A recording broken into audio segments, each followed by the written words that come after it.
The speaker's firm, our voice, driving exponential growth. I'm Sylvester Moepya. Throughout my life, many of you have known me as Sylvester Moepya.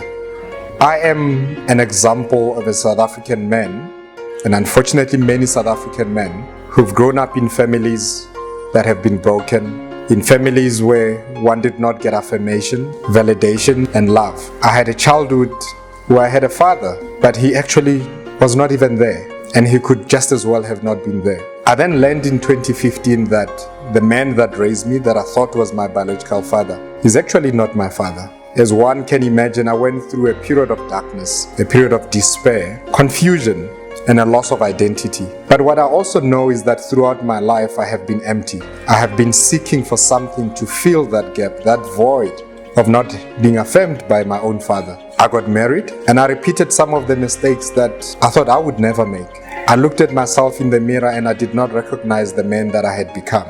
A promiscuous man, a man who uses his wealth, not for good, but to fill a void that after every single encounter grew even bigger. I am now on a journey, something that I've always known, that even though I may have not been my mother's choice, that I was God's choice. I'm now on a journey to work with boys and men to shape the type of society that we can all be proud of. A society where men do not use power, rank, and privilege to entrench patriarchy and inequality.